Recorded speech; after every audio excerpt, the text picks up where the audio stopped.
మాధవరం దాటిన తర్వాత లొకేషన్ ఉంది మామ, ఎక్సలెంట్ ఉంది. వ్యూ చూడండి ఎంత పీస్ఫుల్ గా ఉందో. వాయిస్ కొంచెం నాయిసీగా వస్తుంటది, కొంచెం అడ్జస్ట్ అవ్వండి. ఈ ఊరి పేరు నడింపల్లి అంట మామ. నడింపల్లి ఎంతమంది తెలుసు ఒకసారి కామెంట్ సెక్షన్. ఎగ్జాక్ట్ గా నడింపల్లి దగ్గర లైట్ చినుకులు పడుతున్నాయి. ఎంత దూరం పోయే లోపల వాన పడుతుందో ఏం కథో. 200 కిలోమీటర్లు ఫస్ట్ టైం రావడము. ఇప్పటికైనా ఎంతమంది గెస్ చేసినారో నాకైతే కామెంట్ సెక్షన్ లో చెప్పండి. ఎగ్జాక్ట్ గా మీకు ఎన్ని కిలోమీటర్లు వచ్చా రాయంపేట నుంచి చూపిస్తా. ఎగ్జాక్ట్ గా 25.2 కిలోమీటర్స్ నడింపల్లి దాటినాము. నెక్స్ట్ వన్మాధవరం ఏమో వస్తుంది.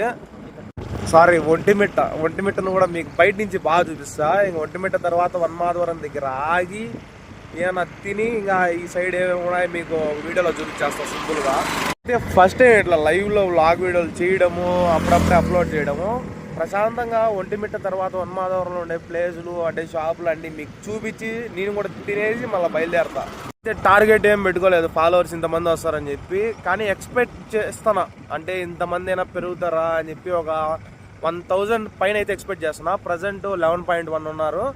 నంద్యాల వెళ్ళి తిరిగి వచ్చే లోపల ఎంతమంది పెరుగుతారో చూద్దాం.